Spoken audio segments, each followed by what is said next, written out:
კაცმა, რომელიც მოსაწევრის პლანტაციების გაშენებას აპირებდა, სამედიცინო კოსმეტიკური დანიშნულების მიმართულებით წარმოებას ხარს უჭერდი მხოლოდ ერთადერთი მიზეზით. ძალიან დიდი ესე ვთქვათ ხიბლია იმაში, რომ ჩვენ შეიძლება დამატებით მილიარდი და შეიძლება 2 მილიარდი დოლარის ექსპორტიც მოახერხოთ სოფლის მეურნეობის პროდუქციით. ხოლო მისი შვილი ლეგალიზებაზე გვიმღეროდა. ვითხოვ ლეგალიზებას, smoke one, light it up, we make it legal. Yeah, ჩემი ქართველი ძმა უკვე მე-7 წელს ამთავრებს.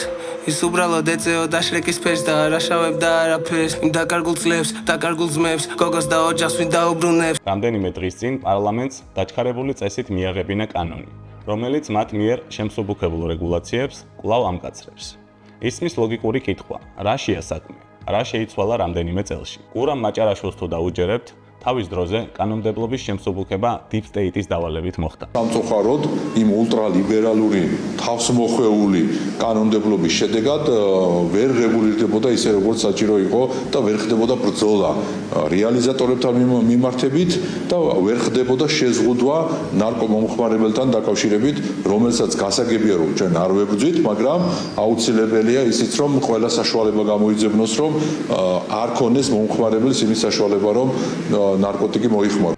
ახლა, როდესაც ქართულმა ოცნებამ Deep State-ს თავი დააღწია, კაცრი რეგულაციების შემოღების საშუალება მიეცა. ოცნების მიერ მიღებული კანონით 5 გრამამდე გამომშრალი მარიხუანის შეძენა, შენახვა დაიჯება ადმინისტრაციული წესით. განმეორების შემთხვევაში კი სისხლის სამართლის წესით, ჯარიმით ან პატიმრობით. 6 წლამდე პატიმრობით დასჯიან მათ, ვისაც 10 გრამიდან 155 გრამამდე კანაბს, ან 5 გრამიდან 70 გრამამდე გამომშრალ მარიხუანას აღმოუჩენენ.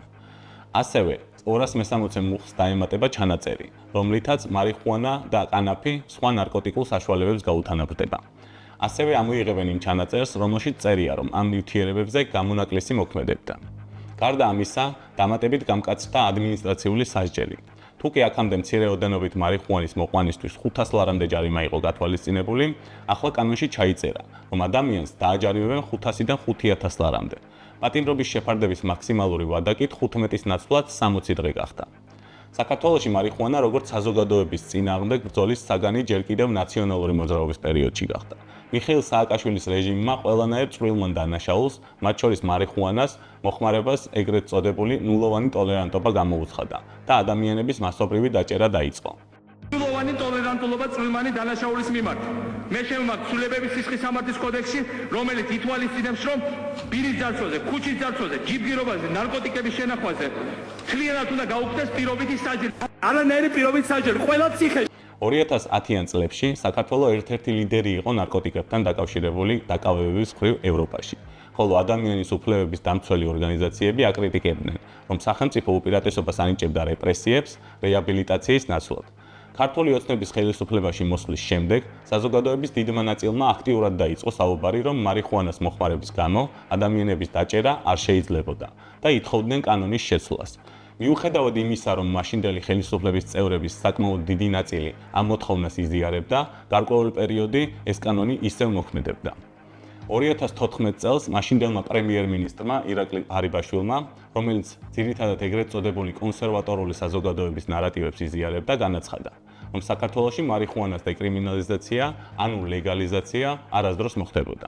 მე სასახად შემიძლია გითხრათ, რომ არავითარი ლეგალიზაცია არ მოხდება მარიხუანის. ეს არც განიხილება და მანამ სანამ ჩვენ ვართ ხელისუფლებაში ეს არ მოხდება. ეს ერთი საკითხი. და ანუ დეკრიმინალიზაცია არ მოხდება. 2015 წლის 17 ივნისს ქუთაისში 56 წლის ლევან აბზიანიძე გარდაიცვალა. გარდაცვალების მიზეზი გახდა შარდდენი აბები, რომელიც მას ნარკოლოგიური შემოწმების მიზნით პოლიციის განყოფილებაში დაალევინეს. ამ ფაქტმა საზოგადოების სამართლიანი პროტესტი გამოიწვია. 2016 წელს საზოგადოებამ კიდევ ერთი საზარელი ინფორმაცია გაიგო. ცნობილი გახდა, რომ 22 წლის დემუს ტურუამ თავი მოიკლა.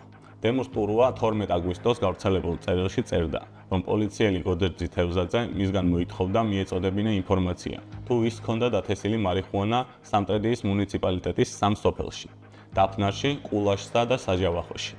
ტურუა წერდა, რომ პოლიციელმა ის სოფელი იანეთში წაიყვანა, სცემა და დაემუქრა, რომ ისეთ დანაშაულს დააბრალებდა, რომელიც მას არ ჩაუდენია. ამ ფაქტმა ქვეყანაში დიდი ვნებათაღელვა გამოიწვია. მოქალაქეები პროტესტის ნიშნად სამტრედიის პოლიციის განყოფილებასთან შეიკრიბნენ. პოლიციის მანქანები დააზიანეს და ჰაერში ფერადი კვამლი გაუშვეს.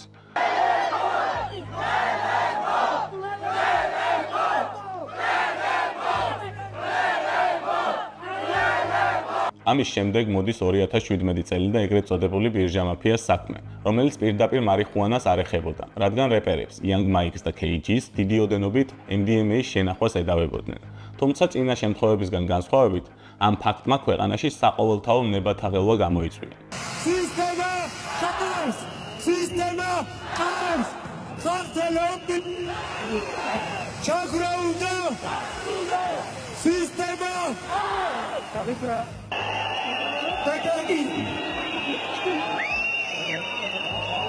გაიმართა რამდენიმე დიდი აქცია და რაც მთავარია, ბერა ივანიშვილმა გამოაქვეყნა ტექსტი "თქვენთან ვარ ბიჭებო, Free ბირჟა მაფია". ამას მოჰყვა სიმღერა Legalize, რომლითაც საზოგადოება ბოლომდე დარწმუნდა, რომ მთავრობამ მხოლოდ რეპერების გამოშვებას კი არა, ნარკოპოლიტიკის შეცვლასაც აპირებდა. ამ ამბის მერე, როგორც მოსალოდნელი იყო, მთავრობის წევრების რიტორიკა სიმღერის ტექსტს უცნაურად ემთხვეოდა. ირაკლი კობახიძე აცხადებდა, რომ აპირებდნენ მარიხუანას მოყვანა გაეხადათ ლეგალური. სახელმწიფო ამაში მონაწილეობას მიიღებდა და მისივე თქმით ქვეყანას ეს ძალიან დიდ სარგებელს მოუტანდა. სამედიცინო მიზნით მოხდება მარიხუანას კულტივაცია. მეორე ეს არის სამეწარმო მიზნები, როგორც მოგეხსენებათ, კოსმეტიკური საშუალებების დასამზადებლად გამოიყენება შესაბამისი სეთი და ამისით მოხდება, ასე ვთქვათ, ამ მცენარის გამოყენება. არსებობს დეტალური გათვლები, რაც მიანიშნებს იმასე, რომ სარგებელი აქედან შეიძლება იყოს ძალიან დიდი. რა თქმა უნდა, ეს ბიძინა ივანიშვილის სათქმელი იყო და მისმა განცხადებამაც არ დააყოვნა, რომლის თქმითაც ეს ქვეყანას დაახლოებით $1 მილიარდიან მოგებას მოუტანდა. თუმცა ამ გეგმაზე ივანიშვილმა და მისმა ოცნებამ მალე ოცნება შეწყვიტეს, რადგან ამ იდეის წინააღმდეგი საპატრიარქო იყო. ის რომ საპატრიარქო ღელავს, შფოთავს, თვითონ მისი უწმინდესობა, მეუფე შიო და ბევრი პატივცემული მეუფე, ჩემთვის აბსოლუტურად მისაღები და გასაგებია. თქვა ბიძინამ. ჩვენ დიდ ანგარიშს უწევთ ჩვენს ეკლესიას, ძალიან დიდ პატივცემს ჩვენს პატრიარქს, მის უწმინდესობას, მეუფე შიოს, სხვა მეუფეებს, ვინც შეშფოთდნენ და რეაქციაც იყო ადეკვატური. 2018 წლის 30 ივლისს საკონსტიტუციო სასამართლოს პირველმა კოლეგიამ პოლიტიკური გაერთიანება გირჩის წევრების, ზურაბ ჯაფარიძისა და ვახტანგ მეგრელიშვილის სარჩელზე გადაწყვეტილება გამოიტანა.